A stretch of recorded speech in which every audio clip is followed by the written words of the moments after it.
Yes बेटा। सो देखिए, हमने प्रीवियस क्लास में ब्लैक बॉडी रेडिएशन पढ़ा था।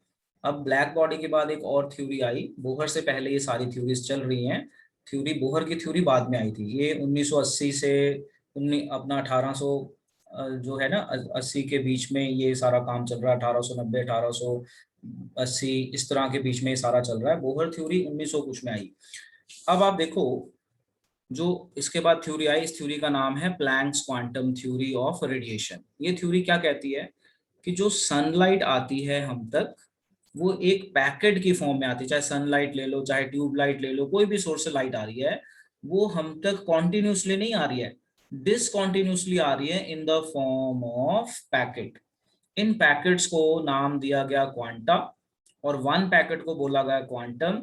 और अगर ये सनलाइट का केस है तो इन्हीं पैकेट्स को बोल देंगे फोटोन। ठीक है, फिर से कि जो सनलाइट है वो कॉन्टिन्यूसली नहीं आ रही है, डिसकॉन्टिन्यूसली आ रही है in the form of packet.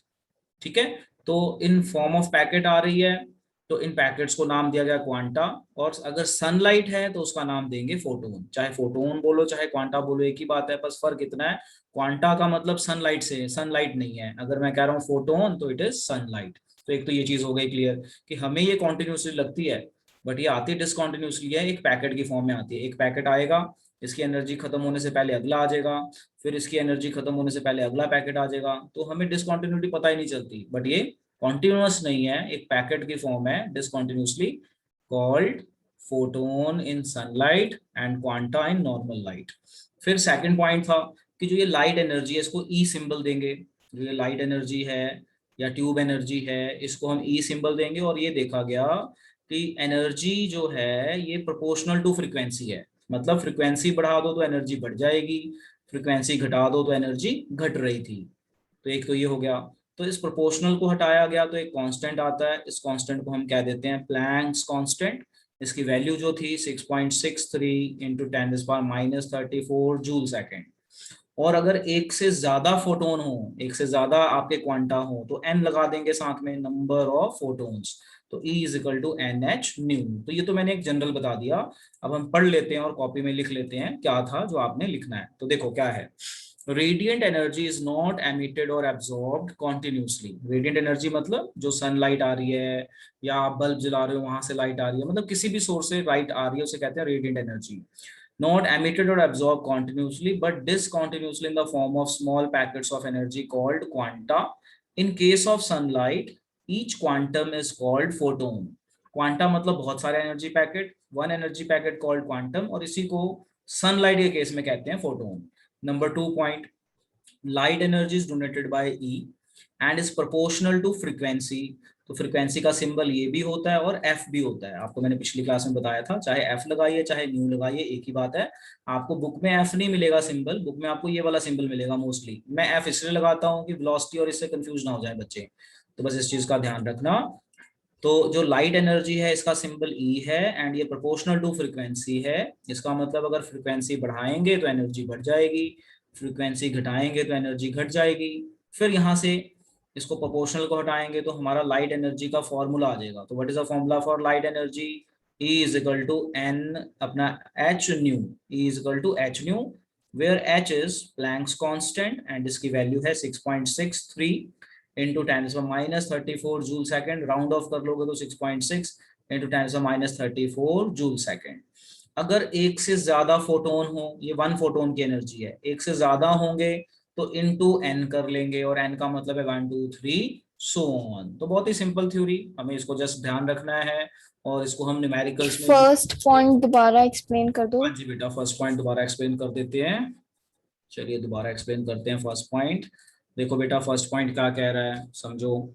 First point कह रहा है कि जो हमारे पास सनलाइट आ रही है, सन से हमारे पास एक लाइट आ रही है, ठीक है, हम यहाँ बैठे हैं, तो ये लाइट हमें कॉन्टिन्यूसली दिखती है, बट कॉन्टिन्यूसली नहीं आ रही, ये एक पैकेट की फॉर्म में आ रही है ऐसे, डिसकॉन्टिन्यूसली in the form of packet. In packets को उसने नाम दे दिया क्वांटा। क्वांटा। और सनलाइट के केस में, जैसे ये सनलाइट का केस है, तो इसी को हम नाम दे देते हैं फोटोन्स। चलो अभी आ गया फर्स्ट पॉइंट समझ में। समझ में आया? फर्स्ट पॉइंट क्या कह रहा है कि जो सन से यस सर। हमारे पास लाइट आ रही है वो कॉन्टिन्यूसली नहीं आ रही है, डिसकॉन्टिन्यूसली आ रही है। बट हमें ना कभी नहीं लगता कि कॉन्टिन्यूस नहीं है। क्यों? क्योंकि मान लो एक लाइट का पैकेट आया, तो इसकी कुछ एनर्जी है, तो इसकी एनर्जी खत्म होने से पहले दूसरा पैकेट आ जाता है, तो हमें पता ही नहीं चलता कि कब आया कब चला गया। और इसके खत्म होने से पहले एक और पैकेट आ जाता है, इसके खत्म होने से पहले एक और पैकेट आ जाता है। हमें कब पता चलेगा? मान लो ट्यूबलाइट है, ट्यूबलाइट बंद कर दो तो आना बंद हो जाएगा, तो इसकी रोशनी जब तक है एनर्जी यूज होके खत्म, तो हमें पता चलता है डिसकंटिन्यूटी। ठीक है, लाइट बंद करने पे। बट अगर लाइट सोर्स ऑन है तो कॉन्टिन्यूसली पैकेट भेजता रहेगा, हमें पता ही नहीं चलेगा वो कॉन्टिन्यूस है या डिसकॉन्टिन्यूस है। तो ये एक्चुअल में पैकेट की फॉर्म में आता है, which is not continuous, discontinuous है, बट हमें नहीं पता चलता। क्यों? क्योंकि एनर्जी खत्म। सर ये हर एक लाइट सोर्स के ऊपर यस यस यस, हर फॉलो एक होता है। लाइट सोर्स के लिए है ये हर एक लाइट ओके। सोर्स के लिए है। तभी तो हमने यहाँ पे बोला, दो चीजें बोली हमने। हमने क्या बोला कि सनलाइट के केस में फोटोन, और कोई और सोर्स है तो उसे क्या बोलेंगे? क्वांटा। हमारे पास ट्यूब लाइट से रोशनी आती है, मोमबत्ती जलाओ तो रोशनी आती है, सन से रोशनी आती है। तो हर रेडिएंट एनर्जी मतलब एवरी सोर्स ऑफ लाइट, उसमें आपका कुछ भी हो सकता है। ठीक है, स्टार्स हो सकते हैं, सन हो सकता है, बल्ब हो सकता है, आपका ट्यूब लाइट हो सकती है, कोई भी सोर्स ऑफ लाइट। चलिए अब इसको नोट कर लीजिए। देखो बेटा, हमने जो टॉपिक पढ़ा अभी, Planck's quantum theory, simple theory है, थोड़ा सा इसको ना ब्रेन में फिट करने में टाइम लग जाता है। एक बार दोबारा बता के मैं नेक्स्ट टॉपिक पे चलता हूँ। कि जो हमारे पास लाइट आती है किसी भी सोर्स से, लाइट रेडिएंट एनर्जी मतलब light energy from any source, may be sun, may be bulb, may be tube, ये पैकेट की फॉर्म में आती है। इन पैकेट को क्वांटा कहते हैं। ठीक है, क्वांटा बोलिए, फोटोन बोलिए, एक ही बात है। बस फोटोन बोलने का मतलब है कि सन लाइट है। ठीक है, बात एक ही है, क्वांटा चाहे फोटोन, एक ही बात है। बस फोटोन बोलने का मतलब सनलाइट है, और अगर मैं फोटोन नहीं बोल रहा तो वो ट्यूबलाइट हो सकता है ना, कोई और लाइट हो सकती है। लाइट एनर्जी का फॉर्मूला, कोई भी light energy E is equal to H nu, मतलब फ्रीक्वेंसी बढ़ेगी एनर्जी बढ़ जाएगी। एक से ज्यादा फोटोन हो जाएंगे तो एन एच न्यू, एन का मतलब नंबर ऑफ फोटोन्स। अब हमारा जो टॉपिक आता है ये बड़ा इंपॉर्टेंट टॉपिक है, इसे कहते हैं हम फोटो इलेक्ट्रिक इफेक्ट। अब इसको समझाने के लिए मैं एक बार यहाँ पे डेफिनेशन लिखता हूँ, फिर आपको समझाता हूँ, देखो समझ में आ जाएगा। और डेफिनेशन से पहले ये डायग्राम दोबारा देख लेते हैं। देखो क्या है, ये है एक मेटल सरफेस, और वायर्स के थ्रू इस तरह से एक कनेक्शन बनाया हुआ है, और एक ट्यूब में बंद किया हुआ है, वैक्यूम ट्यूब में। ये भी मेटल है, ये भी मेटल है, एक एनोड एक कैथोड, और इस तरह से करंट पास कर अपना बैटरी लगा के ये बीच में गैप छोड़ दिया है और एमीटर लगाया है। अब इस एपरेटस को सनलाइट में रखते हैं। जैसे हम सनलाइट में रखेंगे तो सनलाइट आएगी, इस मेटल सरफेस से टकराएगी, मतलब इसको इस तरह से रखना है कि सनलाइट यहाँ पे टकराए। तो सनलाइट जैसे ही टकराएगी तो ये देखा गया कि एमीटर रीडिंग दे रहा है, मतलब वैसे कोई कनेक्शन नहीं है बट करंट फ्लो हो रहा है। तो इसको कहते हैं फोटो इलेक्ट्रिक इफेक्ट, मतलब लाइट फॉल हुई और इलेक्ट्रिसिटी बन गई। लाइट फॉल हुई मेटल पे, इलेक्ट्रॉन लॉस हुआ और सर्किट पूरा हो गया और इलेक्ट्रिसिटी बन गई। इसे हम नाम देते हैं फोटो इलेक्ट्रिक इफेक्ट। अब ये डेफिनेशन समझिए, क्या है इसकी डेफिनेशन, फिर हम यहाँ से आगे समझेंगे क्या कहता है ये डेफिनेशन फोटो इलेक्ट्रिक इफेक्ट की। When suitable frequency of light, बेटा मेरे साथ साथ लिख लेना, when suitable frequency of light strikes, strikes मतलब हिट करना, strikes a metal surface, metal surface, ejection, ejection का मतलब loss, ejection of electrons take place, called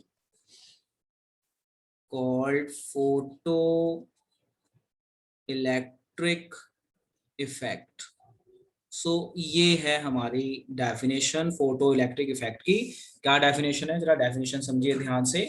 when suitable frequency, इसको मैं हाईलाइट कर रहा हूँ कि क्या क्या वर्ड यहाँ पे इंपॉर्टेंट है।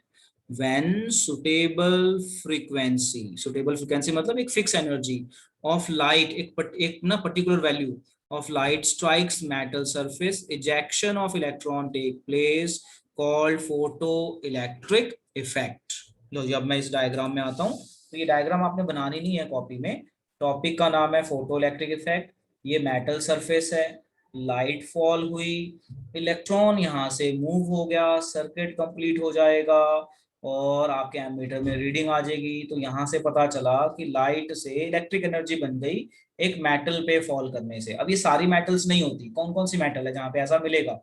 पोटेशियम मेटल मिलेगा, रुबीडियम मिलेगा, सीजियम हो सकता है, गैलियम हो सकता है, इस तरह की कुछ मेटल्स हो सकती हैं जिसके इलेक्ट्रॉन लूजली बाउंड होते हैं। लूजली बाउंड मतलब वीक अट्रैक्शन में होते हैं कि लाइट फॉल हुई इलेक्ट्रॉन हट जाएगा।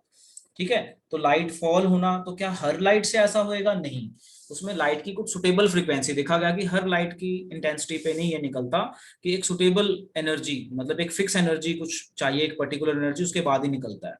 जैसे पास होने के लिए 33% चाहिए, अगर 33% से ज्यादा आ रहे हैं तो बच्चा पास हो जाएगा। इसी तरह इलेक्ट्रॉन को मूव करने के लिए एक लेवल से ज्यादा एनर्जी चाहिए, अगर उससे ज्यादा एनर्जी मिल रही है तो ये निकल जाएगा, इसीलिए कहते हैं उसको सुटेबल फ्रीक्वेंसी। देखो definition, when suitable frequency of light falls on metal surface ejection of electron take place. आप इस डेफिनेशन में देख पा रहे हैं clearly, when suitable frequency of light, suitable मतलब एक पर्टिकुलर वैल्यू चाहिए कि वो लाइट फॉल हो और इलेक्ट्रॉन निकल जाए। अब एक और डायग्राम देखो और अच्छे समझने के लिए, इस डायग्राम को देखिए आप ध्यान से। इस डायग्राम में मैंने क्या किया है, इस डायग्राम में थोड़ा मैंने और अच्छे से ड्रॉ करके समझाने की कोशिश किया है। क्या क्या समझाया मैंने? देखो कि ये मेटल सरफेस है और ये इलेक्ट्रॉन है, बहुत सारे इलेक्ट्रॉन होंगे, मैंने एक ही दिखाया है। और जो ये इलेक्ट्रॉन है इसकी फोर्स ऑफ अट्रैक्शन होगी मेटल के साथ, लाइट फॉल हुई, जैसे लाइट फॉल हुई इलेक्ट्रॉन अपनी जगह से हिल गया, मूव कर गया। इस कंसेप्ट को नाम दे दिया फोटो इलेक्ट्रिक इफेक्ट। तो लाइट एनर्जी का सिंबल ई है। अब इसके ऊपर जब एनर्जी फॉल करेगी तो ये कुछ एनर्जी अब्सॉर्ब करेगा ना, ऑब्वियसली कुछ एनर्जी अब्सॉर्ब करेगा, जिससे यहाँ का बॉन्ड टूट जाए, जो इलेक्ट्रॉन्स का बॉन्ड है यहाँ पे टूट जाएगा और इलेक्ट्रॉन फ्री हो गया, ये मूव हो जाएगा यहाँ से। तो लाइट एनर्जी फॉल हुई, कुछ एनर्जी अब्सॉर्ब हो जाएगी, जो एनर्जी अब्सॉर्ब हो जाएगी इसे बोलेंगे थ्रेशोल्ड एनर्जी, और बाकी एनर्जी ये चेंज कर देगा काइनेटिक एनर्जी में, मतलब मूव करने में। इसी कंसेप्ट को हमने नाम दे दिया फोटो इलेक्ट्रिक इफेक्ट। देखो मैं इसको बार बार समझा रहा हूँ, बड़ा सिंपल है, देखो फिर से समझाता हूँ। देखो जी, यहाँ पे भी मैं दोबारा समझाता हूँ, समझिए। ये मेटल सरफेस है, बहुत सारे इलेक्ट्रॉन होते हैं मेटल में, हमने मान लिया एक एक ही इलेक्ट्रॉन। ये लाइट फॉल हुई, जैसे ही लाइट एनर्जी फॉल होगी ये यहाँ से इसका बॉन्ड टूट जाएगा और ये इलेक्ट्रॉन यहाँ से मूव कर जाएगा। तो एनर्जी फॉल हुई ई, कुछ एनर्जी एब्जॉर्ब कर ली इसने, हमने उस एब्जॉर्ब एनर्जी को नाम दे दिया ई नॉट, और मूव होने को हमने बोल दिया काइनेटिक एनर्जी। तो फॉर्मूला ये आया E is equal to E not plus kinetic energy. ये फॉर्मूला बन गया हमारा फोटो इलेक्ट्रिक इफेक्ट का। तो it is very very important. ठीक है, एक बार फिर से देखो, लाइट फॉल हुई सुटेबल फ्रीक्वेंसी की, जैसी लाइट फॉल हुई इलेक्ट्रॉन यहां से मूव कर जाएगा। कौन सी मेटल्स के लिए? वो मेटल्स मैंने बताई थी, सभी मेटल में नहीं, अगर ये मेटल है, जैसे हम सोलर सेल वगैरह पढ़ते हैं ना, तो सोलर सेल में यही होता है, एनर्जी कैसे कन्वर्ट होती है, इसी तरीके से करंट बनता है। तो लाइट फॉल हुई, इलेक्ट्रॉन मूव हो गया, तो लाइट फॉल होते ही इलेक्ट्रॉन मूव हो गया। तो ऐसा क्या हुआ कि जैसी लाइट फॉल हुई मेटल ने कुछ एनर्जी अब्सॉर्ब की, जो एनर्जी अब्सॉर्ब की उसको ई नॉट बोल दिया, और उससे बॉन्ड टूट गया और इलेक्ट्रॉन फ्री होके मूव हो गया। तो जो एनर्जी अब्सॉर्ब हुई उसे थ्रेशोल्ड एनर्जी, और जिससे मूव कर गया उसे काइनेटिक एनर्जी। तो फॉर्मूला हो गया E is equal to E not, E not हो गया एब्सॉर्ब एनर्जी, और मूव करने को कहते हैं काइनेटिक एनर्जी। तो ये बन जाएगा हमारा फॉर्मूला। चलिए पहले इसको नोट कीजिए, एक मिनट। हाँ जी, तो हमने ये पढ़ लिया कि फोटो इलेक्ट्रिक इफेक्ट क्या है, इसका फॉर्मूला क्या है। ये फॉर्मूला बहुत इंपॉर्टेंट है, E is equal to E not, E not होता है एब्सॉर्ब एनर्जी और काइनेटिक एनर्जी में चेंज हो गया। तो E होता है एच न्यू के बराबर, तो ई नॉट भी एच न्यू के बराबर होगा, न्यू इज योर फ्रीक्वेंसी, तो ये भी बस इसकी वैल्यू थोड़ी कम होगी इससे, प्लस काइनेटिक एनर्जी। ये जो न्यू नॉट है इसे हम थ्रेशोल्ड फ्रीक्वेंसी, क्योंकि ये फ्रीक्वेंसी है तो ये भी फ्रीक्वेंसी, तो ये थ्रेशोल्ड फ्रीक्वेंसी, ये एनर्जी है, ये भी एनर्जी है, तो फॉर्मूला दोनों का सेम है, दोनों लाइट से रिलेटेड है। तो बस डिस्टिंग्विश करने के लिए ऊपर नॉट लगाया हुआ है, जीरो लगाया हुआ है, इस तरह से है ये। तो ये फॉर्मूला तो नोट हो चुका ना बच्चों, आपका नोट कर लिया formula? Yes sir. Yes, sir. अब इसी से रिलेटेड जो जो मैंने बताया है, इसी से रिलेटेड कुछ थ्योरी है, लिखनी नहीं है, just soon low. The electrons are ejected from the metal surface as soon as the beam of light strike the surface। मतलब जैसे ही लाइट स्ट्राइक करेगी उतनी ही देर में एनर्जी अब्सॉर्ब भी हो जाएगी और इलेक्ट्रॉन भी फटाफट निकल जाएगा। There is no time lag between strike of light beam and ejection of electron from the metal surface. मतलब ये फास्ट प्रोसेस है, जल्दी होता है। अच्छा, the number of electrons ejected is proportional to intensity और the brightness of the light. मतलब light fall करती है तो जो नंबर ऑफ इलेक्ट्रॉन्स हैं वो कितने इजेक्ट होंगे वो डिपेंड करता है इंटेंसिटी ऑफ लाइट, ब्राइटनेस। मतलब कितने फोटोन अवेलेबल हैं, कि एक साथ कितने फोटोन आ रहे हैं। वो अगर फोटोन एक साथ बहुत ज्यादा आ रहे हैं तो बहुत सारे इलेक्ट्रॉन निकल जाएंगे। एक टाइम पे एक फोटोन आ रहा है तो एक इलेक्ट्रॉन निकलेगा, इस तरह से। यानी number of electrons depends on the ejection of electron depends on the intensity of brightness of light। intensity of brightness of light का मतलब है कि फोटोन का नंबर ज्यादा होना चाहिए। For each metal there is a characteristic minimum frequency known as threshold frequency below which photoelectric effect is not observed। जैसे मैंने आपको बताया कि मान लो पास होने के लिए 33% चाहिए, तो अगर आपके मार्क्स 33 से ज्यादा आ रहे हैं, चाहे आप 100 में से 100 ले, 33 से ज्यादा है, तभी उसको पास बोलते हैं। ऐसे ही इलेक्ट्रॉन निकालने के लिए कुछ पर्टिकुलर वैल्यू ऑफ एनर्जी चाहिए। अगर इससे ज्यादा एनर्जी आ रही है, मान लो x, इससे ज्यादा एनर्जी आ रही है तो इलेक्ट्रॉन निकलेगा ही निकलेगा, और इससे कम आ रही है तो नहीं निकलेगा। तो इसको लिखने की जरूरत नहीं है, जस्ट कीप इन माइंड जो मैंने आपको बताया है इसमें। तो ये कुछ ऐसा एज सच बहुत इंपॉर्टेंट नहीं है, ठीक है जी। So just try to keep in your mind. तो यहाँ पे कुछ आपको पॉइंट्स बताए गए कि नंबर ऑफ इलेक्ट्रॉन्स निकालने हैं ज्यादा तो इंटेंसिटी ऑफ लाइट, ब्राइटनेस बढ़ा दो। इंटेंसिटी ऑफ और ब्राइटनेस ऑफ लाइट का मतलब है कि नंबर ऑफ फोटोन्स बढ़ा दो, सिंपल टर्म्स में समझने के लिए। लास्ट पॉइंट में बताया कि अगर फ्रीक्वेंसी कम है इलेक्ट्रॉन निकलने से तो इलेक्ट्रॉन नहीं निकलेगा, और अगर उससे ज्यादा या उसके बराबर है तो इलेक्ट्रॉन अपनी जगह से मूव कर जाएगा। तो अब अगर हम सम अप करें यहाँ से, तो हमने इन दो टॉपिक्स में दो फॉर्मूले पढ़ लिए। क्या हमने फॉर्मूला पढ़ा इन दो टॉपिक्स में? हमने पहला फॉर्मूला पढ़ा कि जो हमारे पास लाइट एनर्जी आ रही है इसका formula E is equal to H nu, और हम इसको E is equal to H F भी कहते हैं क्योंकि ये फ्रीक्वेंसी है। फ्रीक्वेंसी को इससे भी लिख सकते हो, इससे भी लिख सकते हो। ये एक फॉर्मूला पढ़ा। दूसरा फॉर्मूला हमने पढ़ा कि अगर एक से ज्यादा फोटोन आ जाए तो E is equal to N H nu लगा लेंगे। हमने एक और फॉर्मूला पढ़ा हुआ है, हमने पढ़ा था C is equal to F lambda.